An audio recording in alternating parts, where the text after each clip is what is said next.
Oke, baik, selamat sore semuanya. Terima kasih untuk teman-teman sudah hadir pada event webinar kali ini ya. Kali ini kita akan bercengkrama, berdiskusi bersama dengan salah satu narasumber, yakni Mas Redan sebagai backend developer di Inagata Technosmith. Oke, kali ini kita akan membahas nih sesuai dengan judulnya Become Backend Developer from Zero. Tapi kita sebelum jauh mengetahui terkait tentang backend developer, nanti kita building mindset dulu biar teman-teman seperti apa sih kira-kira untuk menjadi backend developer, terus kemudian perjalanannya itu seperti apa ya. Jangan sampai kita nanti hanya overthinking, kemudian terkait tentang salary dan sebagainya juga. Nah, itu nanti bisa dijelaskan oleh Mas Serdan. Oke, teman-teman semuanya di sini sudah ada 43 peserta ya, 43 peserta yang sudah join bareng-bareng. Oke, sebelumnya sambil menunggu peserta yang lainnya, kita lihat lagi untuk video covernya.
Oke, seperti itu ya untuk gambar videonya. Ini teman-teman sudah ada 45 peserta.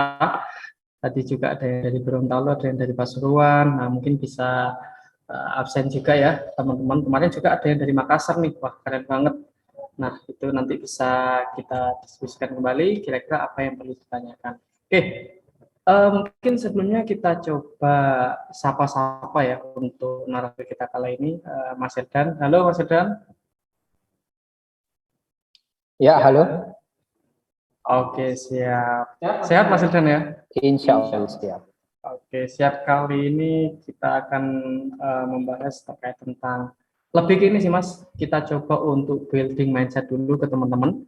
Ya entah itu yang fresh graduate, ataupun teman-teman yang masih SMK, ataupun malah teman-teman yang sekarang sudah memiliki job, tapi pengen switch karir dan sebagainya. Nah, kita coba deh bangun mindsetnya itu untuk menjadi back end itu seperti apa. Nah, mulai dari peluangnya, kemudian struggle-nya ya, perjuangannya seperti apa. Nah, itu mungkin nanti bisa diceritakan oleh Mas. Oke, biar nggak nunggu lama-lama, untuk waktu dan tempat, Mas Irfan, kami persilakan. Jadi untuk teman-teman, dicatat dulu nanti apa yang perlu ditanyakan. Di akhir sesi kita akan ada tanya jawab seperti itu. Oke, terima kasih.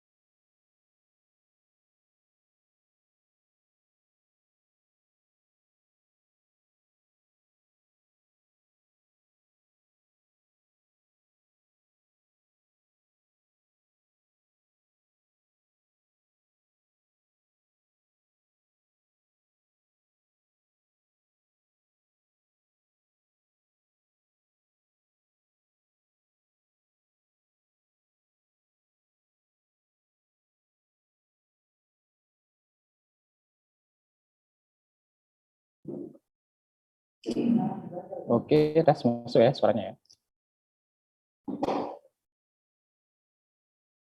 Oke, sudah masuk screen-nya ya. Oke, terima kasih. Perkenalkan, nama saya Ahmad Sardan Syarif. Di sini akan membawakan sharing kita dalam berjudul Become Backend Developer from Zero. Oke, sebelum itu biasanya tak kenal maka tak sayang. Perkenalkan, nama saya Ahmad Sardan Syarif. Untuk saat ini saya di posisi software engineer backend di Nagata Technospeed, lulusan UIN tahun 2020. Bekerja di Nagata itu tahun 2018. Tahun 2018, sebelumnya saya magang juga di Nagata semenjak tahun 2017. Kemudian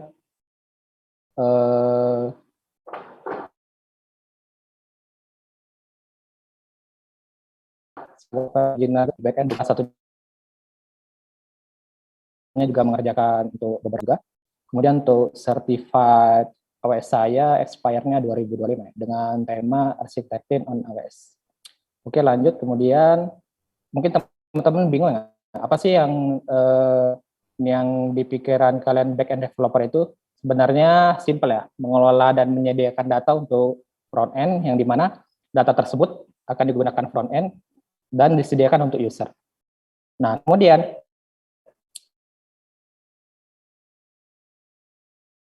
back-end itu menghubungkan database antara database dan front-end. Nah, sebenarnya front-end itu kan tidak boleh langsung akses ke database ya. Nah, yang boleh akses ke database itu yaitu back-end. Kemudian tugasnya front-end ini apa sih? Ya seperti mengatur tampilannya seperti apa, warnanya seperti apa, dan lain-lain yang berkaitan dengan tampilan di user tersebut. Nah, kemudian back-end itu bekerja di balik layarnya.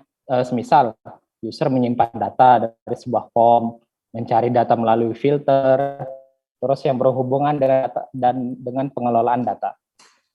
Nah, kemudian tugasnya ngapain aja sih? Mungkin bisa kita contohkan ya. Dari sini saya ambil contoh, misal dari comicast.com. Nah, kalian bisa melihat ya, seperti tampilannya seperti apa, gambarnya seperti apa. Kok bisa sih, misal komik legendary yang kesini, ya, kemudian nilainya berapa, dari datanya chapter terakhir itu 3 jam yang lalu, terus dan lain-lain. Nah, itu yang apa namanya, tugas yang akan dihandle oleh backend. Nah, sedangkan frontend itu apa?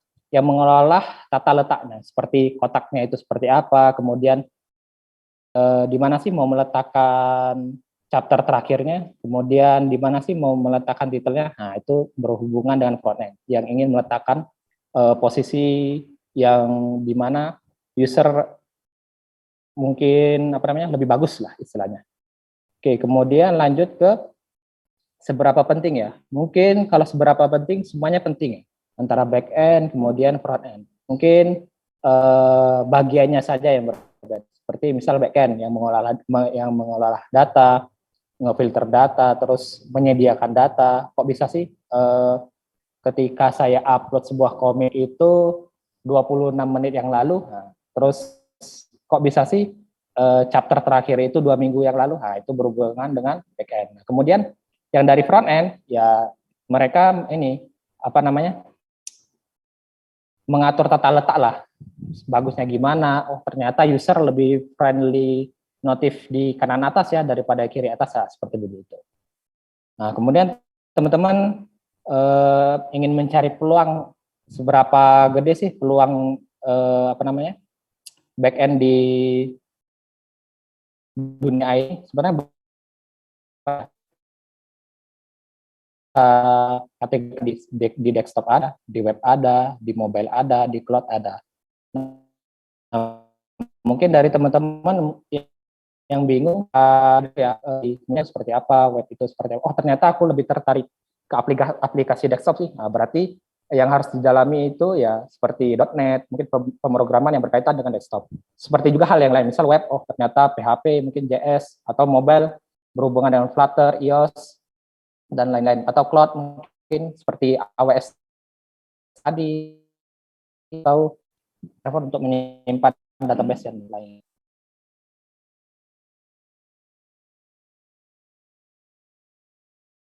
Kemudian kita ambil contoh seperti fintech ya. Nah, dulu itu kan jual beli itu kan masih menggunakan sistem barter ya, sistem barter atau pakai emas. Nah, kemudian karena emas terus kemudian menyimpannya susah, nah maka muncullah uang kertas 1.0.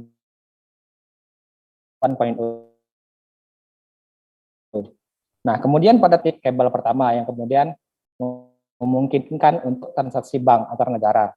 Nah, maka dari itu kadang bingung kan, gimana sih mentransfer uang ke luar negeri, anaknya bingung. Nah, sini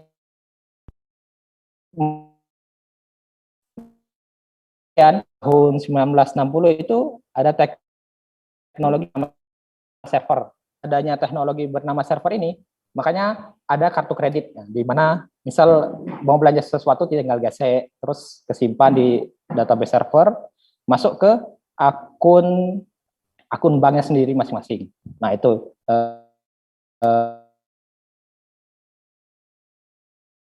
apa namanya fungsi. Kemudian naik lagi nih. Nah tahun 99 itu ada ekonomi internet. Saat itu muncul website bernama eBay. Nah, eBay itu transaksi online.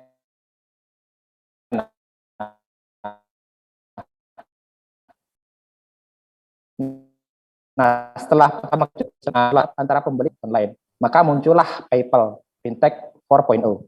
Nah, itu di mana biar orang nggak bingung, aku mau beli uang gimana ya? Nah, itu makanya muncullah PayPal. Nah, setelah kita lihat perkembangannya itu dan website, terus seperti kartu kredit tadi, terus selanjutnya apa? Pasti mobile. Nah, Indonesia itu mungkin ketinggalan banyak bidang ya, seperti infrastruktur, resource, dan development.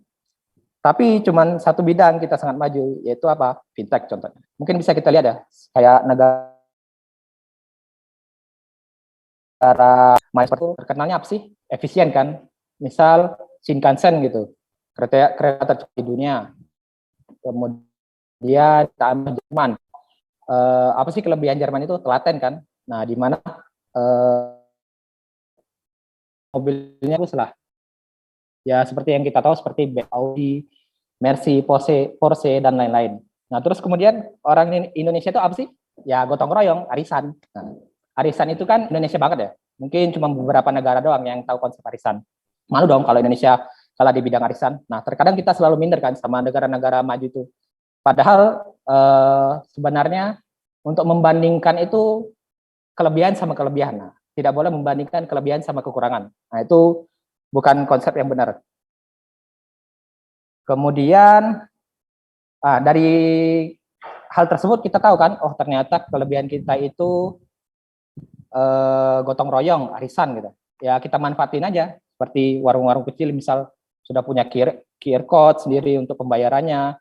Terus kok kok bisa sih penjual itu bisa membuat rekening, kan biasanya buat rekening itu kan harus ada data transaksi penjualan kan.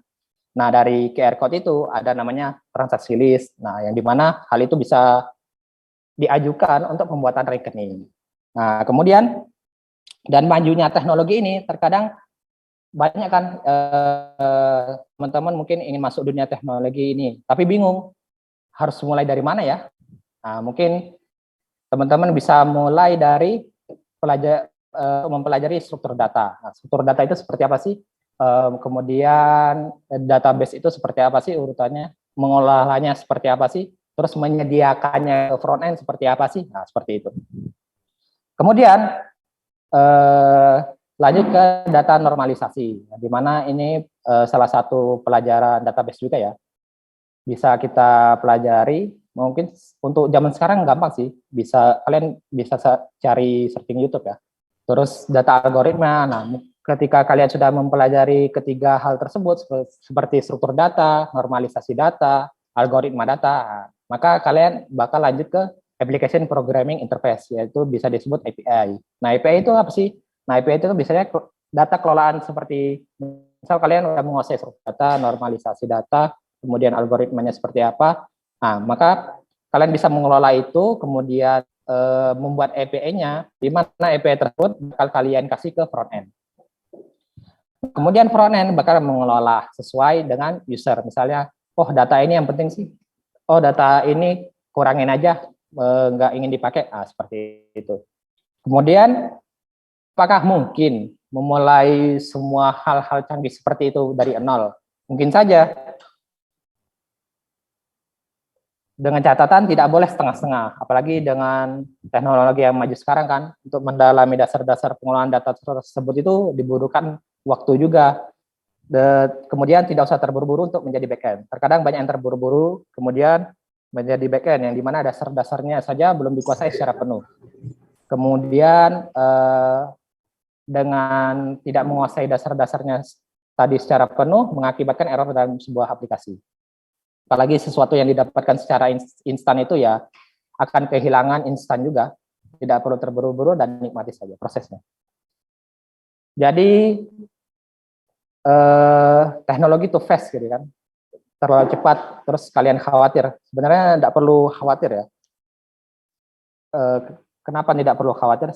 Ya mulai saja. Kemudian gimana sih solusinya untuk menjadi backend, untuk meningkatkan skill serta pengalamannya? Ya sudah pasti harus tata niat dulu. Apakah benar sih saya menyukai backend ini, atau saya hanya ketrigger oleh teman saya saja yang terlihat keren gitu. Nah, kalian harus memahami itu dulu. Apakah benar-benar suka? Mungkin kalau suka bakal lanjut lagi.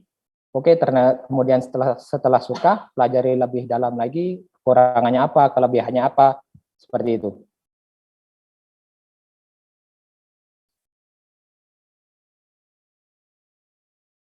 Nah, kemudian teman-teman misal ini ya minder misalnya, oh ternyata skill dan pengalaman saya kurang sih.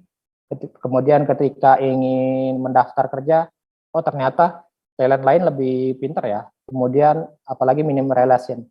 Ya seperti yang dari awal tadi, niat, kemudian belajar dasar-dasarnya. Ketika dasar-dasarnya sudah kalian kuasai, maka lanjutlah. Oh semisal ketika mendaftar kerja kurang minat karena pengalaman kerjanya belum ada. Ya mungkin salah satu solusinya kalian mungkin magang dulu, internship dulu, mencari mentor, mencari pengalaman, terus kemudian diikutkan project. Setelah diikutkan project, nah baru enak. Dan jangan lupa untuk komitmen. Nah setelah misal kalian mendapatkan mentor, diikutkan project, nah di situ kan bakal selalu mencoba lagi kan, always trial and error. Coba, oh salah, coba, oh salah.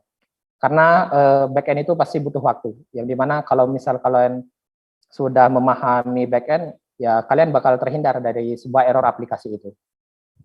Dan jangan lupa untuk bersabar ya. Karena ya harus telaten sih, harus rajin, terus tanya jawab dengan mentor, oh yang kurang saya apa sih? Terus kelebihan saya apa sih? Bisa kalian tanyakan dengan mentor kalian sendiri. Kemudian everyone has chance. Semua orang pasti punya kesempatan sih. Kalau dimulai dari awal, kemudian niatnya bagus, komitmennya bagus, mentornya dapat, misal magang dapat, dimasukkan ke dalam sebuah project, berkontribusi, terus mengerti, sudah menguasai database tadi, terus mengelola untuk front end-nya bisa, terus pernah berkomunikasi lagi dengan klien, nah itu pasti pengalamannya bagus untuk kedepannya. Oke, dan jangan lupa feel the passion tadi ya. Jangan lupa apakah saya ingin menjadi backend ini hanya semata-mata ketrigger oleh teman atau benar-benar suka. Mungkin kalian ini ya yang sudah menyadari mungkin yang sudah menonton film Three Idiot. Nah, di situ kan ada 3 orang kan, yang rancu, Raju sama Farhan. Nah, tiga-tiganya kan masuk ilmu teknik kan. Ternyata yang paling tinggi itu Rancu. Nah, terus kemudian dua temannya ini menanyakan kan ke Rancu ini, kenapa sih nilaimu tinggi ini? Sebenarnya saya tidak pintar, tapi saya hanya menyukai teknologi lebih daripada kalian. Nah, mungkin seperti itu. Apa namanya? Film yang bagus kita dapat petik hikmahnya.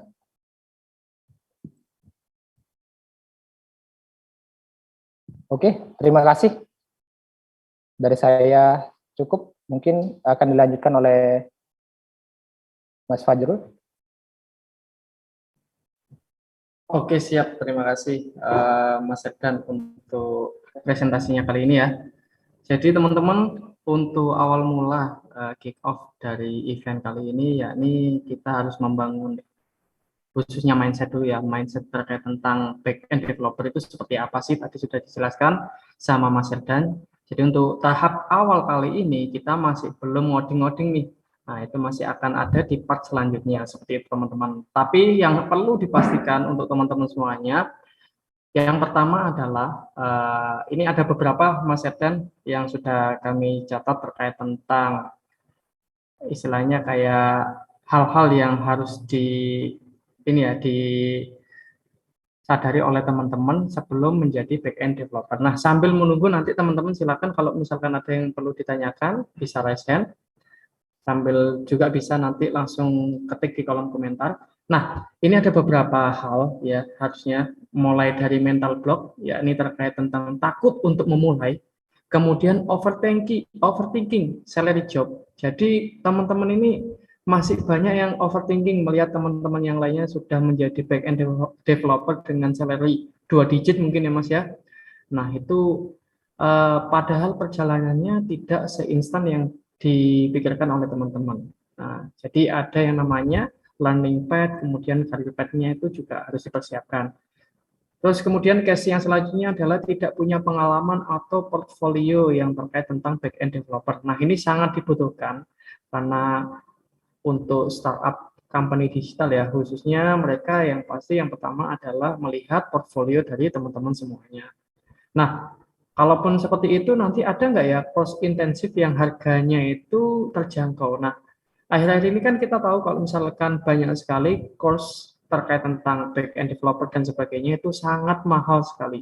Nah, bagaimana untuk mencari atau kita memulai course intensif ini dengan harga yang terjangkau. Nah, seperti itu. Kemudian yang terakhir nih, mungkin teman-teman minder karena banyak pesaing yang skillnya jauh lebih bagus dan berpengalaman, akhirnya teman-teman merasa insecure ya, khususnya kira-kira bisa nggak ya. Justru dari insecure tersebut, teman-teman yang harusnya waktunya dibuat untuk memikirkan bagaimana caranya saya menjadi back-end developer ataupun sesuai yang diinginkan ya, sesuai passionnya tadi. Nah, itu malah habis memikirkan terkait tentang kecemasan, kekhawatiran, dan sebagainya. Begitu teman-teman. Kalau dari Mas Herdan sendiri, untuk mengatasi yang pertama nih Mas Herdan ya, terkait tentang takut untuk memulai. Nah, kira-kira seperti apa nih Mas Herdan, khususnya untuk teman-teman yang background-nya non-IT. Nah, ini sangat banyak nih kasus takut untuk memulai. Kira-kira gimana, Mas Herdan? Takut untuk memulai susah sih. Jadi harus lebih berani ya. Terus sering mencoba juga. Mungkin saat ini sebenarnya gampang ya, apa-apa bisa dicari YouTube, apa-apa dicari YouTube. Apalagi beda lah sama zaman dulu itu ya, harus kuliah, terus harus ngikutin event dan lain-lain. Mungkin kalian kalau takut bisa coba dulu ya, bisa coba kemudian seperti apa sih dasar-dasar, misal untuk menjadi backend itu ilmu pemrogramannya seperti apa, misal looping itu apa, variabel itu apa. Nah, itu mungkin bisa kalian coba dulu. Setelah kalian coba, nah, mungkin bisa kalian apa namanya? Setelah kalian kuasai, terus coba berhasil, nah, mungkin bisa naik lagi. Oh, ternyata saya sudah menguasai dasar nih. Harus butuh pengalaman lagi. Mungkin ingin masuk project, nah, itu bisa kalian masuk ke lagi atau daftar magang atau internship seperti itu.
Oke teman-teman, itu tadi untuk jawaban terkait tentang, jadi teman-teman nggak usah takut ya untuk memulai sesuatu ya, karena memang berawal dari komitmen. Kalau misalkan teman-teman pengen berjuang banget menjadi backend developer, ya syaratnya satu, harus komitmen dan juga nanti nggak boleh putus asa ya. Karena memang kalau untuk sesuatu yang instan itu akan sangat berat teman-teman. Tapi kita ada yang namanya accelerate atau akselerasi. Selagi teman-teman nanti bisa mengikuti. Nah, mungkin Mas Erdan untuk teman-teman nih yang sekiranya memang benar-benar dari zero ya. Jadi baik entah itu dari non IT kemudian pengen banget switch karir menjadi back end developer. Nah, kira-kira mulai dari learning path-nya. Jadi teman-teman ini kira-kira bisa belajar dari mana dulu nih, Mas Erdan? Dari bahasa pemrogramannya atau platform yang kira-kira bisa dipelajari oleh teman-teman. Seperti itu. Kira-kira gimana Mas Erdan? Oke, terima kasih. Mungkin untuk platform sebenarnya sesuai ini ya, mungkin sesuai apa namanya. Kalau dasar-dasar mungkin PHP bisa, Java bisa, kemudian kalian harus pelajari struktur-struktur data, perulangan seperti apa, increment itu seperti apa, variabel itu seperti apa, kemudian manipulasi data itu seperti apa, kemudian list array object itu seperti apa. Nah, itu bisa. Mungkin bisa kalian dalami dulu. Dari bahasa Java bisa, dari PHP bisa. Sebenarnya dari bahasa lain bisa sih. Mungkin, tapi kan biasanya dasar-dasar itu kan biar gampang dipelajari. Mungkin bahasa pemrograman Java bisa, PHP bisa. Nah, setelah itu misal kalian sudah menguasai apa namanya dasar-dasarnya, nah, kalian bisa lanjut. Oh, ternyata saya ingin di mobile sih. Nah, mungkin kalian bisa lanjut ke Android, terus misal ingin hybrid ya belajar Flutter-nya seperti apa, karena fundamental setiap bahasa pemrograman itu beda-beda. Oke, siap. Terima kasih Mas Erdan untuk jawabannya. Oke, saya silakan ya untuk teman-teman yang pengen bertanya, bisa raise hand, mungkin nanti bisa open mic dan juga open cam. Kami persilakan sambil menunggu juga nanti untuk teman-teman yang pengen bertanya di sini. Terus kemudian Mas Erdan kira-kira nih, kalau untuk back-end developer itu juga karir kedepannya ya, prospeknya kan sudah sangat ini ya, sangat ketahuan sekali bahwasanya sangat dibutuhkan oleh beberapa company startup. Jadi untuk teman-teman nggak usah khawatir terkait tentang opportunity-nya, jadi peluang. Yang penting yang harus kalian persiapkan itu adalah skill-nya. Makanya kami di sini untuk event yang pertama kali ini itu kita harus building mindset. Jadi mana yang harus kita prioritaskan, mana yang harus kita persiapkan di awal, seperti itu. Bukan hanya sesuatu yang kekhawatiran dan juga kita insecure, yang tadi juga disebutkan adalah mental block ya, takut sebelum memulai. Nah, itu kita mungkin akan kehabisan waktu untuk memikirkan itu. Daripada memikirkan hal-hal yang negatif seperti itu, mungkin kita bisa persiapkan mengikuti beberapa webinar, kemudian mengikuti beberapa free online course, ya seperti itu. Nah, jadi untuk yang selanjutnya mungkin untuk yang Mas Sedan ini kita akan bawakan ke intronya, jadi intro backend developer. Nah, mungkin nanti akan pengenalan terkait tentang bahasa pemrograman yang akan dipakai selama menjadi backend developer. Yang pasti yang junior terlebih dahulu, seperti itu teman-teman. Oke, silakan teman-teman kalau misalkan ada yang perlu ditanyakan. Ini masih banyak kita waktunya ya untuk berdiskusi. Nggak apa-apa, kita santai aja untuk diskusi terkait tentang back-end developer ini. Oke, kalau misalkan nih teman-teman takut untuk memulai karena juga bingung untuk belajar dari mana, nanti kita akan persiapkan kembali yang event part 2 untuk intronya. Jadi teman-teman mungkin bisa langsung uh, secara ini ya tutorialnya akan kami berikan juga untuk coding di awal seperti itu teman-teman. Oke, kalau dari Mas Septan sendiri melihat back-end developer ya, khususnya di company startup yang sudah gede, baik di unicorn yang benar-benar levelnya sudah tinggi, itu kira-kira posisi back-end developer itu bisa seperti apa Mas? Mungkin diceritakan tentang job responsibility-nya, kemudian role-nya, kan itu kan banyak, nggak mungkin satu perusahaan gede itu back-end developer-nya kan satu, seperti itu kan Mas ya. Nah itu bisa diceritakan kalau sepengetahuan Mas Septian sendiri, back-end yang ada di katakanlah Tokopedia deh, Tokopedia, Shopee itu seperti apa Mas untuk role dan responsibility? Oke, terima kasih. Untuk tes, Mas ya. Oke, untuk sebenarnya responsibility-nya. Sebenarnya banyak sih kalau startup gede itu. Mungkin ada yang apa namanya? Ada role juga seperti data engineer, backend engineer, kemudian ada database administrator. Nah, itu sebenarnya banyak. Itu cabang-cabang dari backend lah istilahnya. Kan kalau sudah startup gede seperti Tokopedia itu kan banyak hal yang harus diurus, yang dimana satu orang itu ya tidak cukup untuk menguasai semua data. Kemudian untuk tanggung jawabnya harus ini sih apa namanya? Mungkin harus dari segi security database-nya, dari segi mengelola datanya, apakah data ini enteng nggak ya dipanggil terus, nah, seperti itu. Lebih ke apa namanya optimasinya apakah bagus, efisiensinya datanya apakah bagus, kemudian data itu disimpan ke dalam server itu seberapa lama bisa sanggupnya, mungkin seperti itu. Oke, siap Mas Septian. Jadi memang untuk ini ya di zaman modernisasi ini sangat banyak sekali pembagian-pembagian job.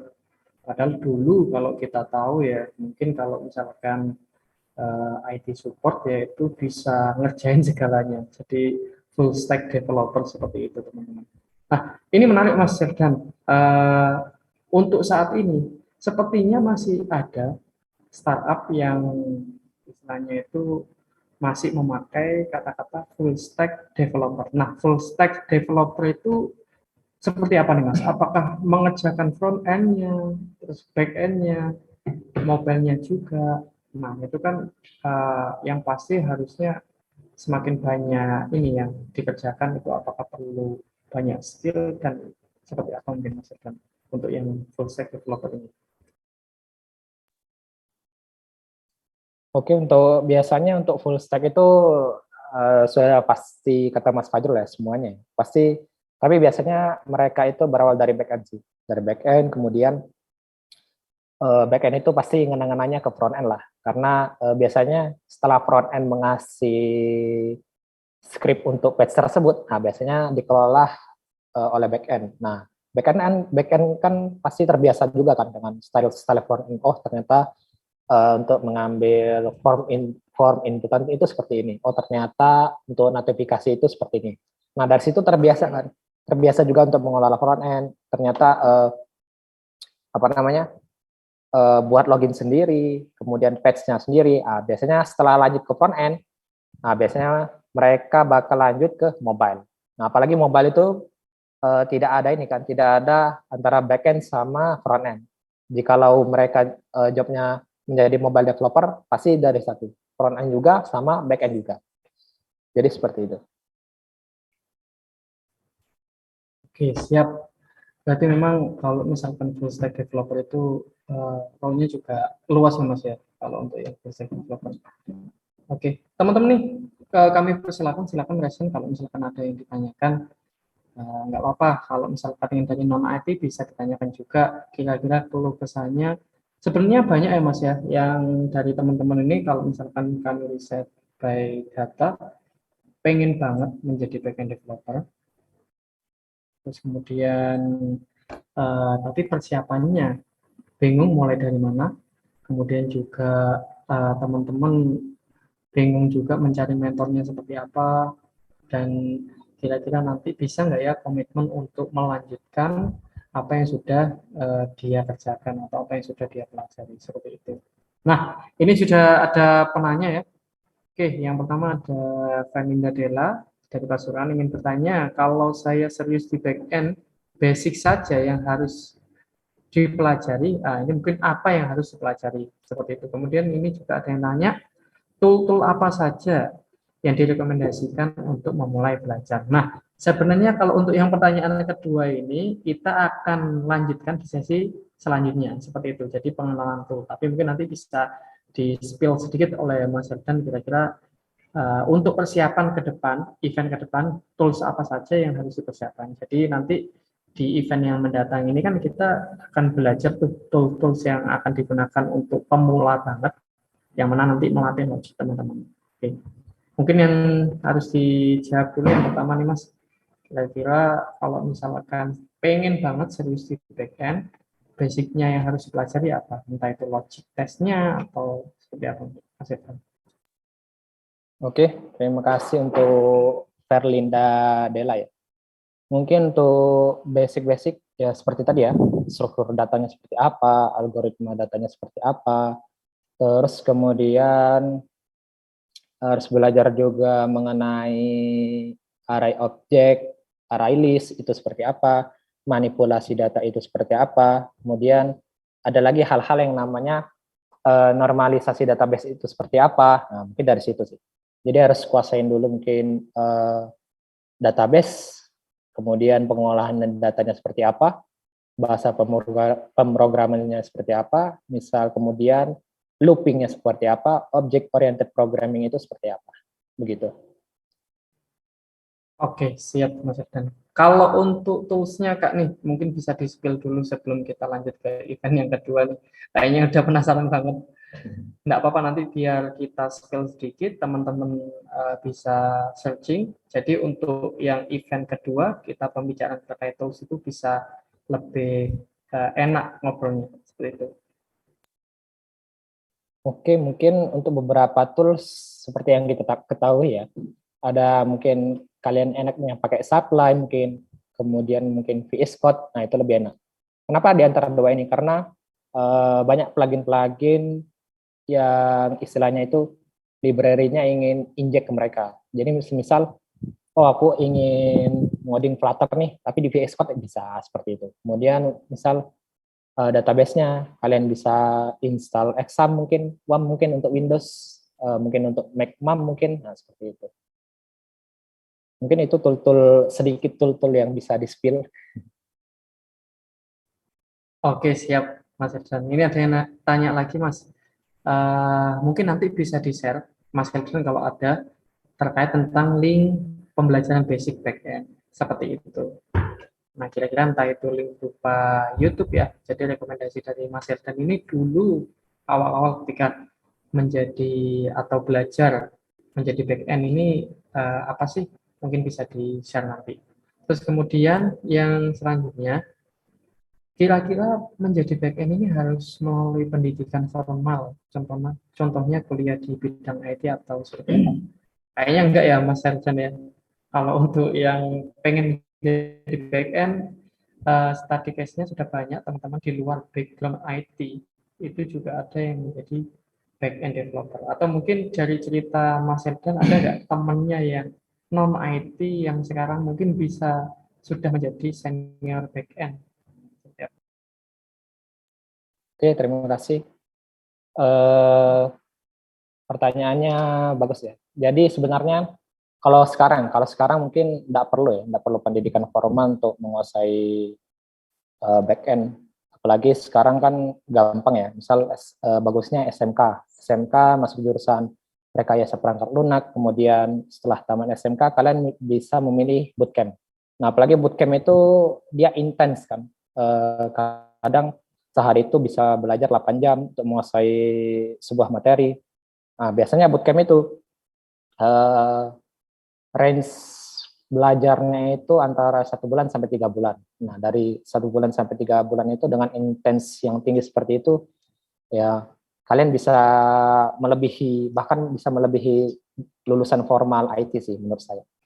Seperti itu. Tidak seperti dulu sih ya untuk mendapatkan ilmu IT ya harus melewati pendidikan formal seperti itu. Oke, siap. Ini ada 2 pertanyaan keren, Mas. Pertanyaannya memang teknis banget ya. Jadi ada yang nanya nih, pasti kan kita kalau misalkan menjadi backend developer, mau mengerjakan suatu project, nah itu kan kita harus menentukan dulu project ini kira-kira sesuainya atau yang paling pas itu pakai teknologi atau bahasa yang mana nih, seperti itu Mas. Nah pasti Mas kan sangat mengalami kan, kira-kira di berbagai project itu pasti beda-beda teknologi yang dipakai, beda platform dan beda bahasa pemrograman. Nah pengalaman dari Mas Irfan sendiri bagaimana? Oke, terima kasih. Untuk efektifnya seperti apa? Yang pertama ini ya, apa namanya? Mungkin harus tahu dulu sih scope sebuah proyek itu mau sampai mana. Nah, kalau kalian sudah mengetahui scope-nya sampai mana, barulah diputuskan bahasa pemrograman apa yang bakal digunakan. Karena kalau nggak bisa ngerti scope sebuah proyek tersebut, kita bakal keteteran untuk teknologinya. Apalagi teknologi sekarang kan cepat kan majunya. Jadi semisal teknologi A itu bagus untuk tahun ini. Ternyata setelah lama-kelamaan, durability-nya ternyata lebih bagusan teknologi B. Nah, seperti itu. Jadi harus banyak pertimbangan. Harus dianalisa, harus di cross-check apakah bagus ini untuk kedepannya seperti itu. Oke, siap. Ada lagi yang nanya nih, kira-kira untuk backend developer itu perlu spek yang tinggi nggak sih untuk device-nya?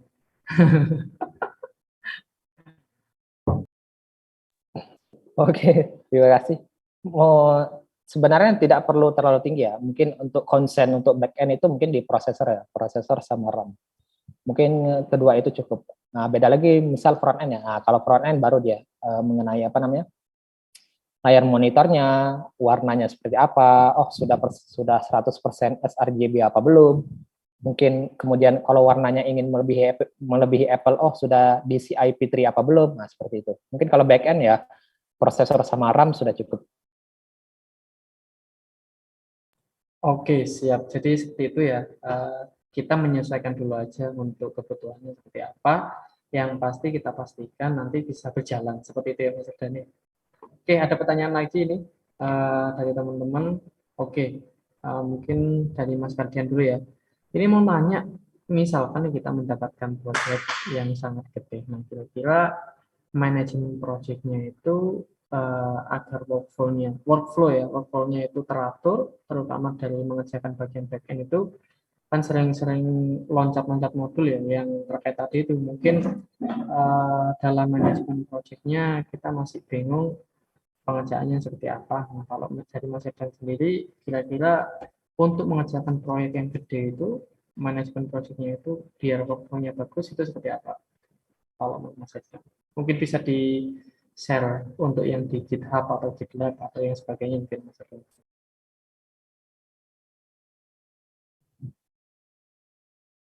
Oke, terima kasih. Mungkin pengalaman saya, apalagi untuk menggarap sebuah proyek, harus ini sih apa namanya, mungkin harus diskusi dulu. Yang pertama diskusi dengan kliennya, apakah kita mencatat dulu lah istilahnya. Oh, list ini dulu yang pertama, prioritinya seperti apa? Misal login, kemudian submit form, submit data dan lain-lain. Nah, ketika ternyata ada request klien itu, oh ternyata modul ini dahuluin dulu deh, biar apa namanya, biar lebih performanya naik, ya tidak apa-apa, harus diberitahukan juga. Jadi intinya komunikasi ya, komunikasi antara misal dari kliennya seperti apa, kemudian dari manajernya seperti apa, jadi semuanya harus dikomunikasikan. Karena harus dibicarakan juga, oh ternyata kalau ngerjain modul ini dulu, oke lah, misalnya secara klien, dari sisi klien bagus, tapi dari sisi kita kan agak kurang. Oh ternyata datanya ada yang miss nih, ada yang kurang. Nah jadi seperti itu. Mungkin harus kalian sering komunikasi sih sama klien-klien tersebut. Oke, siap. Terima kasih Mas Edan. Memang sih kalau misalkan kita mengerjakan project yang gede ya khususnya, itu pasti ada yang namanya posisi project manager. Nah, itu yang menjadi penjembatan ya, bridging antara si klien kemudian sama teman-teman untuk yang development aplikasinya seperti itu.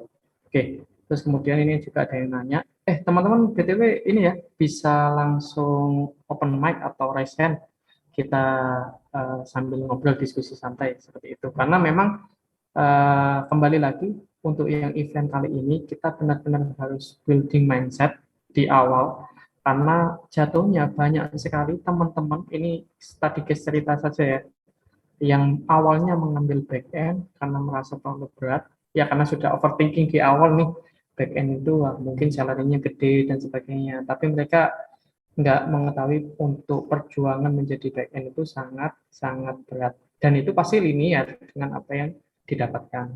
Nah, ini juga ada satu lagi Kak.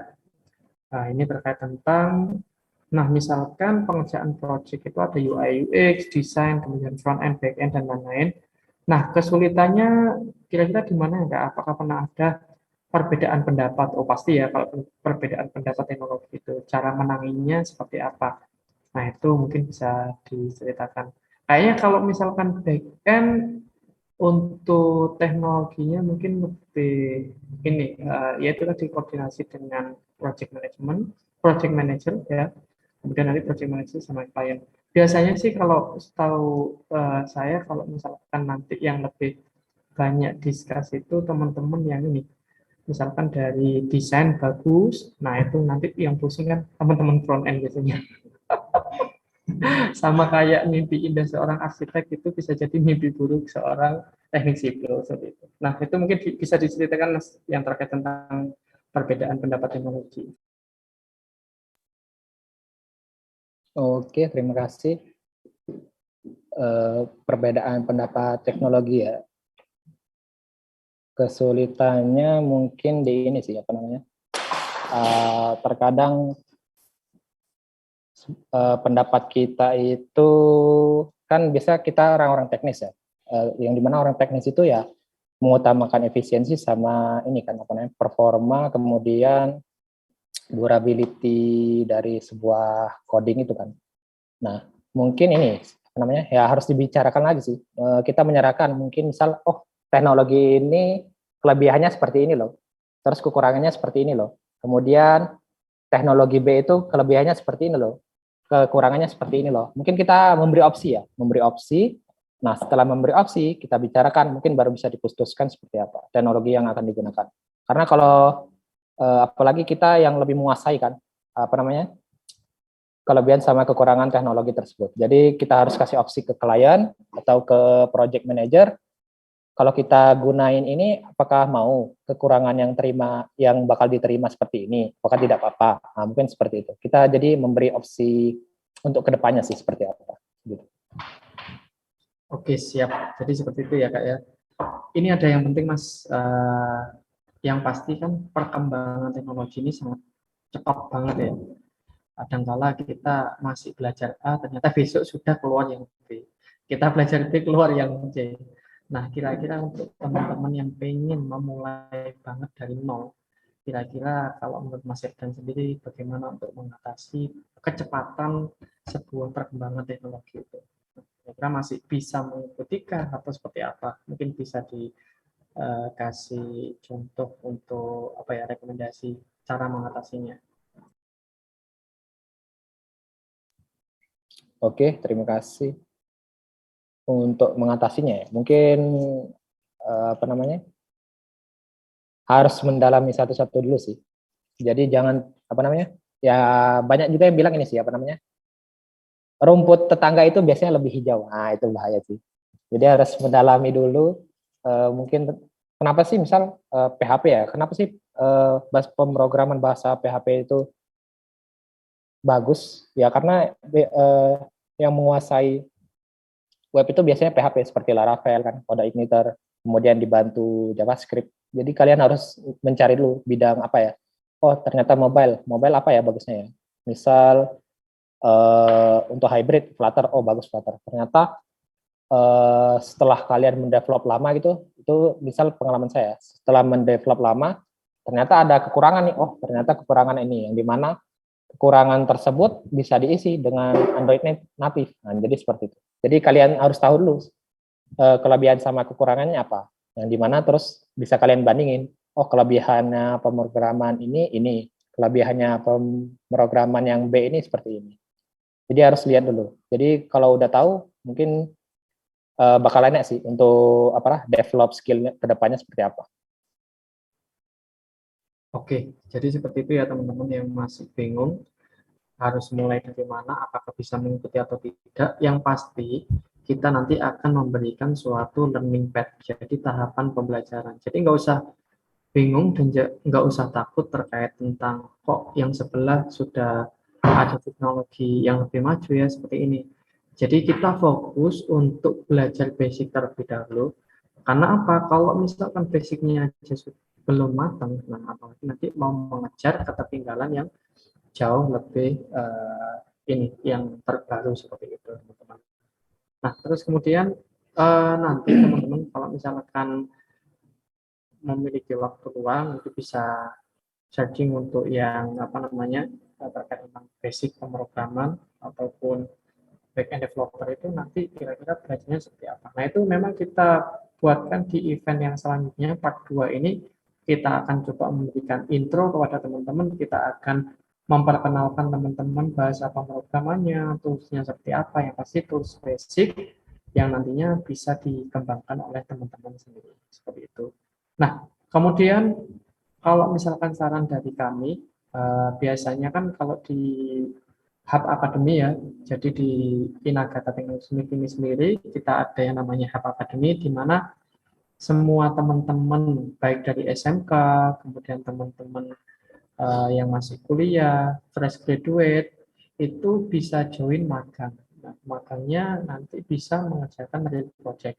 Nah, bagaimana nanti bisa masuk atau join dalam program Hub Academy? Nah, itu nanti teman-teman dipersiapkan dulu apa yang perlu menjadi bekal awal ketika nanti mulai magang. Karena kan kita magang akan banyak melakukan atau mengerjakan real project nih. Jadi kita harus tahu dulu, kalau misalkan basicnya sudah bagus, nanti kita asah di internship atau proses magang seperti itu.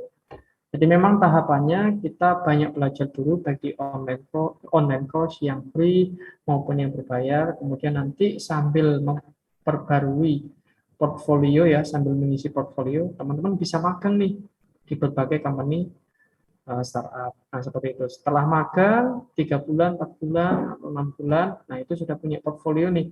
Sudah sering juga jam terbangnya mengerjakan beberapa project.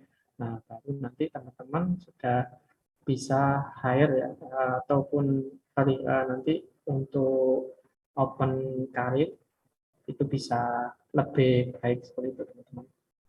Oke, ini ada Anissa ya. Anissa izin bertanya untuk framework backend pemula selain Laravel, nah itu apa aja Mas Erdan?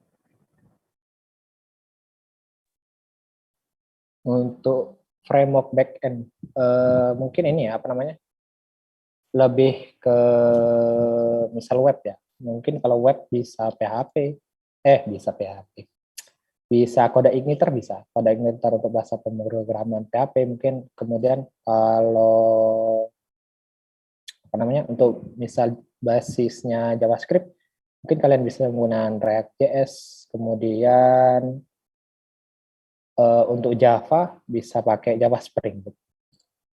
Mungkin itu untuk framework ya, bagian untuk selain Laravel. Kode igniter untuk PHP.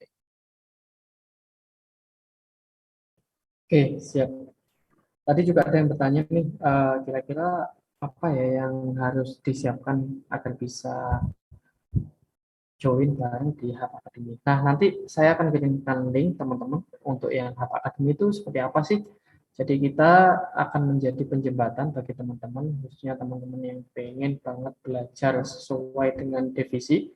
Kita ada banyak divisi mulai dari back-end, front-end, kemudian nanti ada UI UX design, ada icon and illustration, kemudian mobile ya, terus ada juga sosial media dan sebagainya. Ini saya kirim link, nanti bisa kalian cek kembali. Nah, sesuai passion kalian sendiri. Nah, khususnya kan di sini kebanyakan kan pastinya ingin menjadi backend developer. Nah, nanti bisa dicek untuk backend developer ini terkait role-nya seperti apa, role-nya dan juga responsibility-nya seperti apa. Seperti itu, teman-teman. Oke, mungkin ada yang ditanyakan terakhir atau pesan pesan deh untuk Mas Septian nih sebelum kita mengakhiri acara. Kira-kira apalagi yang harus dipersiapkan untuk part yang kedua. Jadi kita nanti di part kedua akan memberikan intro kepada teman-teman. Yang pertama pastinya pengenalan bahasa, pengenalan platform. Nah, mungkin bisa sedikit kita kasih tutorial coding basic gitu, Mas Septian. Silakan.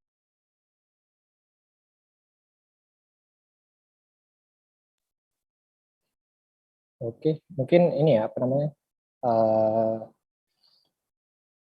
sering-sering mencoba sih, sering-sering mencoba, apalagi backend ya, harus sering mencoba, kemudian mengelola data itu seperti apa sih. Mungkin kalian iseng-iseng apa namanya, iseng-iseng buat form input lah, istilahnya CRUD kan, kalau kalian biasa searching create update delete. Nah, mungkin bisa kalian coba, kemudian kalian improve lagi dari CRUD itu. Oh, ternyata setelah CRUD biasa saya tambahkan ini nih, tambahkan apa namanya? Tambahkan asynchronous. Nah, asynchronous. Nah, itu apa sih? Nah, bisa kalian tambahin asynchronous, misal kemudian taruh di data table, kemudian auto searching, kemudian dan lain-lain. Nah, itu misal kalian kerjakan itu, ya kalian taruh saja misal di portofolio kalian, di GitHub mungkin, di GitLab mungkin. Nah, itu bisa jadi portofolio. Itu membuktikan bahwa ternyata saya itu sudah belajar sampai sini loh. Nah, itu bisa membuktikan apa namanya, portofolio kalian seperti itu. Kemudian harus selalu sabar sih, harus selalu sabar, selalu mencoba.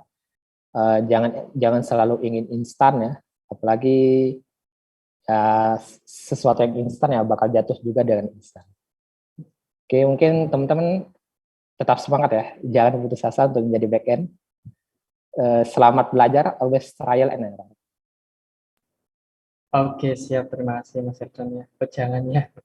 Ini ada yang rahasia nih, Kak Dia mungkin ya. Mau open mic silakan Kak Dia kalau misalkan pengen bincang-bincang dengan kita. Jadi tadi masih belum ada yang open mic ya. Nggak apa-apa kalau misalkan open mic, nggak usah malu-malu. Oke, yang pasti mungkin nanti dari Hub Academy sendiri, nah itu tadi hub.inagata.com, kita di sana akan membuka lebar peluang teman-teman yang pengen magang, membangun portofolio ya sesuai campaign kami, yakni adalah Create People to be Professional Talent.